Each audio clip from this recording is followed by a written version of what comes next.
for us. So good evening, everyone. First and foremost, I would like to thank you, Mayor Jane, and Paul Spencer, and all the rest of the Skamania County Democrats for hosting this event. And unfortunately, Hannah's not here, but thank her for the cookies. She had let us know she was going to bake some cookies when we saw her over in Vancouver at the farmers market a couple of weeks ago. My name is David McDevitt, and I'm running for United States Congress. And I'm running because I want to do as much as I possibly can to help as many people as I possibly can. We know that the big issue of our time is economic justice. So that's the primary thing that we need to address. But let me give you a little bit of background about myself first. As an attorney, as a financial manager that worked for 15 years in the telecom industry, and as a small business owner, I have the skills and ability to draft law, to balance congressional budgets, and to fight for jobs on Main Street. As a former U.S. military veteran, having been in the U.S. Army for 3 years and then serving for an additional 3 years in active reserves, I know what it means to serve our country. As a consequence, I think I have the requisite skills and abilities to perform best in Congress. Now, while I was in law school, I had the opportunity to work for several semesters in a role of mediation. Now, mediation is tough because you're dealing with two folks that have disparate viewpoints, and you're trying to work with them to bring them together and help them solve their problem. It's a challenging role, and it's something that I've got a great deal of experience doing, which gives me an additional skill to reach across the aisle and work with others in order to solve the kind of problems that we're facing. Now, over the past 2.5 years, I've spent time, because I ran in 2015 and 2016, I've spent time talking to thousands upon thousands of our citizens. And over the last year, I've held so far 67 different town halls, lightly attended, but well enough to get a good sense for what the problems and priorities are for the people in our district. First and foremost, people talk about health care, and I have very specific plans for dealing with health care. I go further than the Bernie Sanders approach with Medicare for All, because I want to address the financial burdens that folks have with respect to health care. In addition to that, when we're talking about that economic justice, we're talking about people that are working for low wages or receiving Social Security benefits that are insufficient. And as a consequence, I'm going to fight for a minimum wage increase up to $15 an hour and beyond that. And I'm also going to fight for increasing and restructuring Social Security so that it has the potential to survive much further than just 2034. Above and beyond the economic justice issues, we have concerns up and down the gorge about our environment and need to address climate change. I'm the only candidate running that has testified at all 3 of the different projects that are being considered on the Columbia River, from the Vancouver terminal for oil, the methanol plant in Kalama, and also the coal terminal in Longview. And I'm adamantly against them, despite the fact that they promise a small number of jobs, because I think that we can create a whole lot of other jobs in other areas.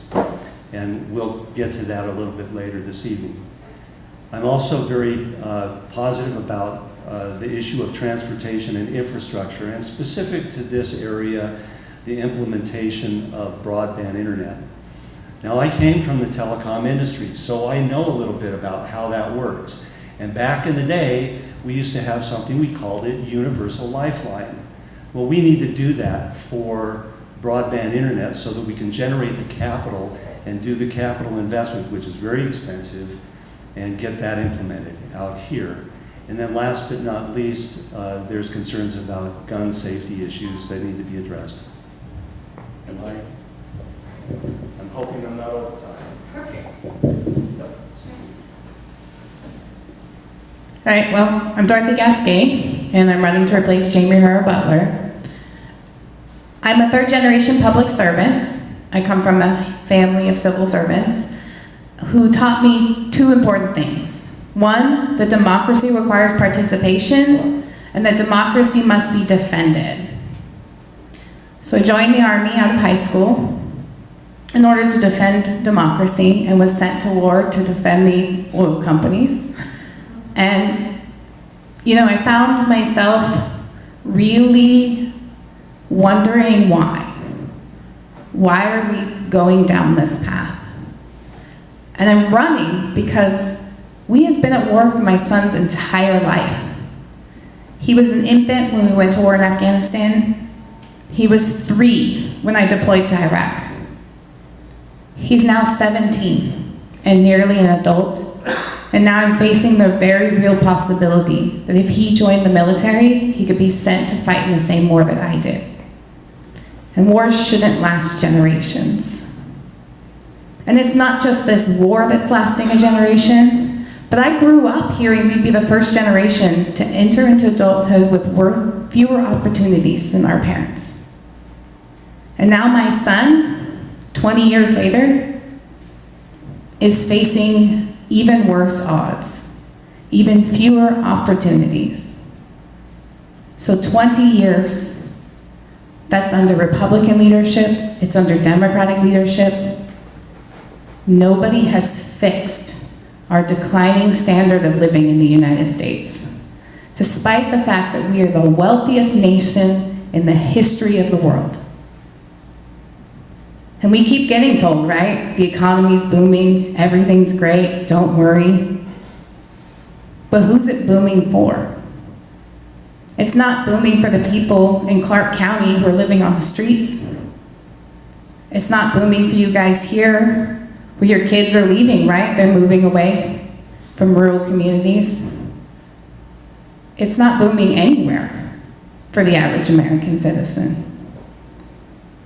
And like most people, I'm just a middle-class American, really just trying to get by. And we need working-class champions in Congress.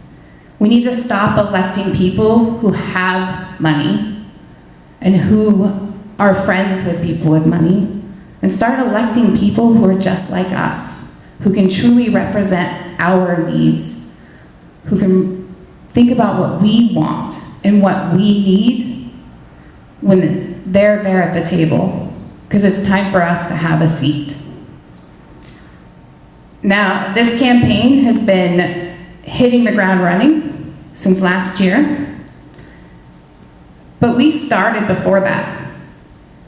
We were the organizers for the Bernie Sanders campaign in Clark County. And we helped lead this district to an 80.8% victory for Bernie Sanders, doubling caucus turnout in Clark County. So we're seasoned organizers. We have a strong, viable campaign that doesn't need big money to succeed. We've been endorsed by Justice Democrats, brand new Congress, and on Friday, our revolution. So we can succeed, we can win, without having to be beholden to big money donors. And that is how we get true representation. Because the problem is that our system relies on conflict of interest.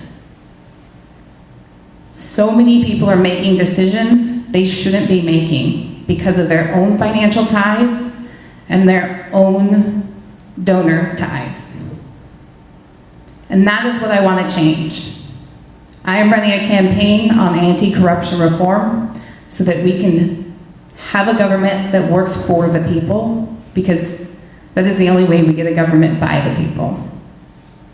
So I'm Dorothy Gasque. You can find out more about our campaign at dorothyforcongress.com, and look forward to the rest of this forum. And thank you guys for putting it on. The next question is on the economy. And as a representative on the national level, how will you to support our economic needs in rural Southwest Washington, including jobs, trade, and taxes? Well, I actually have an educational background in mathematics with a focus on game theory, which includes economic game theory. So I would actually look at this from a behavioral economic side, which is not normally how our economy is discussed. Normally, this is why we have such a failed policy with this trickle-down economics, because that's not actually how to incentivize people to invest. To incentivize people to invest, we need to make it the thing they want to do. And we do that by strengthening our progressive tax structure, getting those top tax rates really high, not because we expect them to pay it. We in fact expect them to lower their tax liability by reinvesting that money into the communities. And that's one of the biggest things we can do to end some of this massive income inequality. We can invest in infrastructure, which includes high-speed internet to rural communities. That's one of the biggest downsides to living outside of an urban area, is the lack of telecommunication. And that's something we can fix with a big nationwide 21st century New Deal. And let's invest in green technology. Let's bring back manufacturing jobs. And those are some of the biggest fixes we can make. But mostly, I'm like all of you guys, right? I am part of a generation that understands the odds that we face.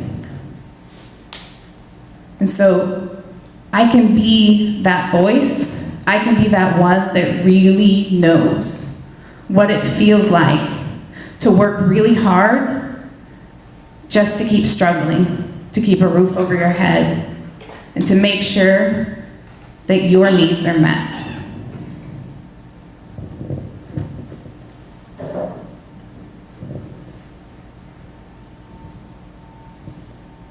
You've got it, thank you. Okay, how are you letting us know?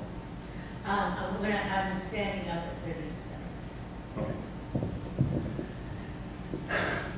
So we have clarifications, so I'm not running over. I have the tendency, and I've been told in my past, that I could talk about just about any subject, whether I knew about it or not, for at least half an hour. I do have some life experience. I am the old white guy in the room, at least one of them anyway. So our economy, when I talk about our economy, what I talk about first is the issue of macroeconomics. And you know, when you listen to the newspapers and you listen to the pundits, they'll tell you our economy is doing great because they're evaluating our economy based on gross domestic product, not based on the average experience that people in the communities are having. My primary issues with the campaign have to do with the way that people on the ground in the communities are living and the way that they are telling me their experience is going and the kind of needs that they are having specifically in terms of health care, in terms of incomes, in terms of Social Security benefits and their ability to survive or do well in their lives. So that's the primary focus of my campaign. And I do believe, as Dorothy does, that we need to get the corruption out of politics. Some of that is related to money, some of it is not. And we need to get under control the idea of different ways of eliminating and reducing the amount of corruption as it goes. However, when it comes to the economy, we're not only talking about creating jobs, which we need very much to do, we're also talking about creating and being innovative in terms of having new ideas for innovation and ways to create jobs in the smaller local communities. Now, some of the things that can happen, and every county in the Third Congressional District is a little bit different. Skamania County was tightly connected to the forestry industry, and if we go out to Klickitat County, the connection is with farming and ranching. Now, we have some opportunities within the context of farming and ranching that could have taken place. Jaime Herrera Beutler backstabbed all of us when she joined the co-sponsorship of a law that alleviates any liability for polluting our rivers from either manure on ranches and or from compost on some of the farms. That actually got signed into law in the last 6 months by Mr. Trump. But we could have done it better. We could have made opportunities available for all of these farmers and ranchers to invest in micro-biofuel conversion operations which would generate fuel for themselves. More importantly, had we done that, it would actually reduce the amount of methane going into our atmosphere and help us deal with the climate change issue and improve our environment. Now, I'm a little bit scared about the pollution getting into our rivers because I like to drink water that's clean, and I like to bathe in water that's clean too, and I hope all of you do as well. And so we have to fight back to have better approaches towards bringing new industry. And then of course with green energy, I recently installed an 8-kilowatt system of solar panels on my own roof because I believe it's necessary to contribute to the better well-being of our energy use. Now I know factually that the Office of Financial Management in the state of Washington has projected the Clark County to grow by almost 60 to 75% over the next 25 years. We are going to have a problem with energy if we don't start addressing some of this, and I think we could bring jobs with some of the green energy opportunities as well.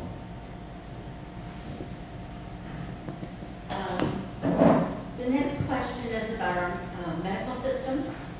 What is your plan to meet the healthcare needs and pharmaceutical needs?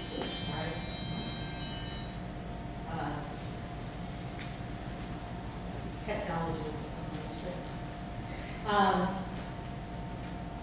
meet our pharmaceutical needs of our community and the citizens of the United States in general? So my plan, I call it healthcare security for all. Healthcare security because it ought to be structured the same way that Social Security is structured. Anybody that's working should contribute a small, reasonable percentage and have an employer match to go along with that. Now there's ramifications for that. It means that we're pulling the healthcare system back away from the insurance companies and to a certain extent from the pharmaceutical companies. That'll impact GDP in a significant way. And I understand there's some difficulty with that. But if you don't shoot for the moon, you're just going to hit the hill closest to you. So we need to shoot for the moon and see if we can't get something that services all of our real needs. Now, part of the problem with the current system is that the insurance companies have figured out a way to optimize profits by creating little networks or little groups and making certain that you can only receive services within the context of those little groups. Part of the value of going to a health security system is that you should be able to receive health care wherever it is you happen to be in the country. So if you're traveling around the country, you go to the local hospital, fine, no problem. You pick a doctor, fine, no problem. You pick the doctor you want, no problem. Because the system only pays the bills. That's what their job is. It's not to decide whether you need care or should receive care. It's to pay for the bills, that's it. When I compare the idea to the Medicare for All structure that's been proposed by Bernie Sanders, I find holes in the plan that are proposed. There's two plans. One is a 30-page bill in the House of Representatives. The other is a 96-page bill in the Senate. The one in the Senate is probably the most fleshed out, but even it's not complete.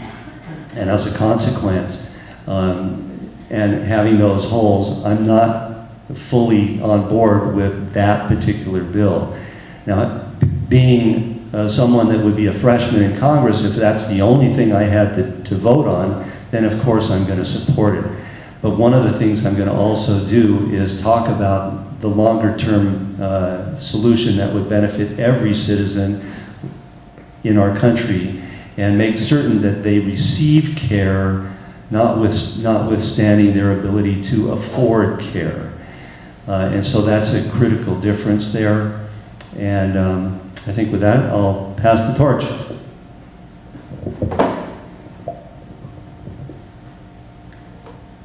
Well, step one is to remove the influence of the health insurance and pharmaceutical industry from policy making.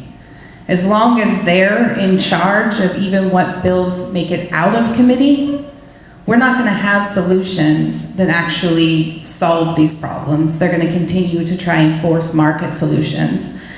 And the incentive for the health insurance industry, as long as they are a for-profit system, will never be paying for your care.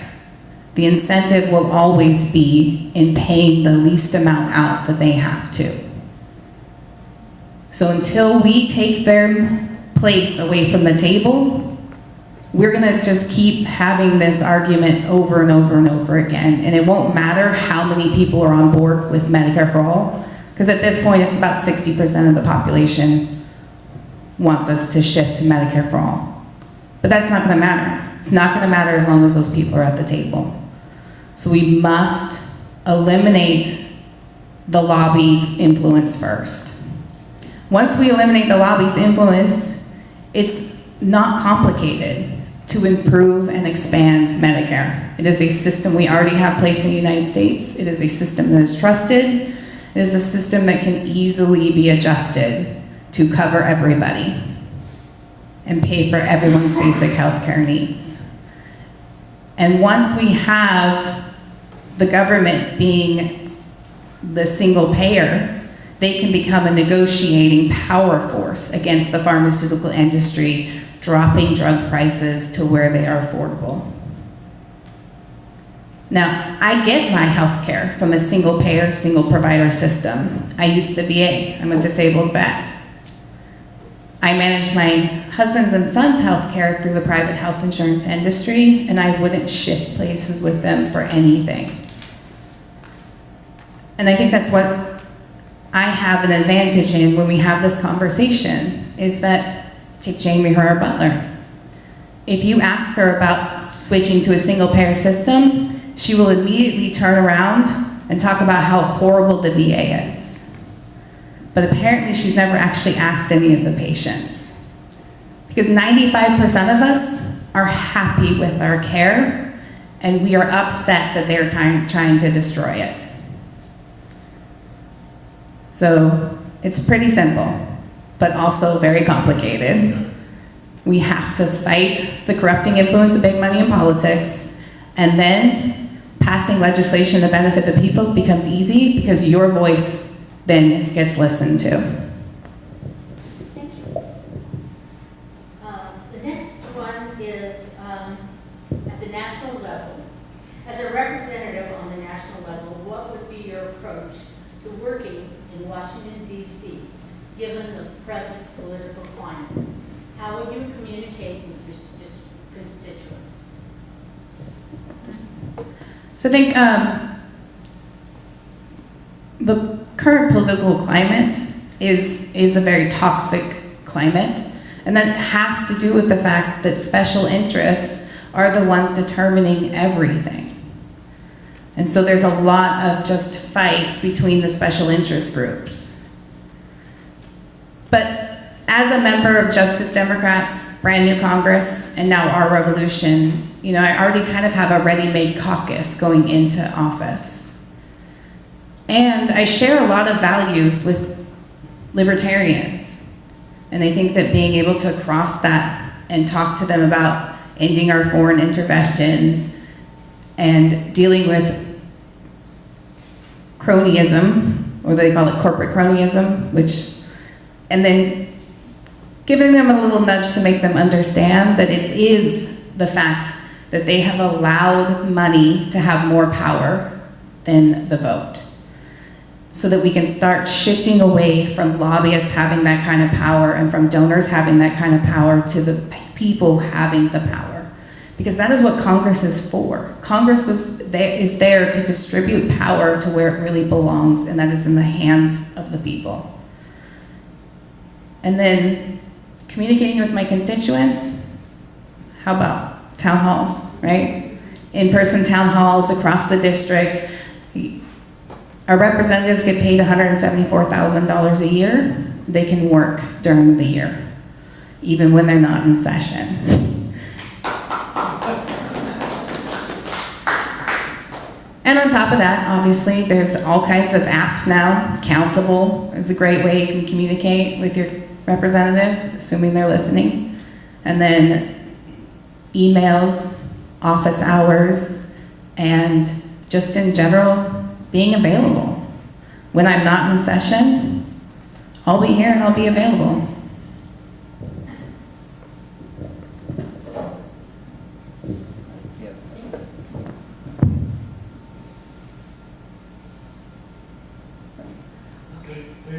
David's turn. Next, it's your turn. Yeah. I was just waiting for you to finish with your Oh, start time.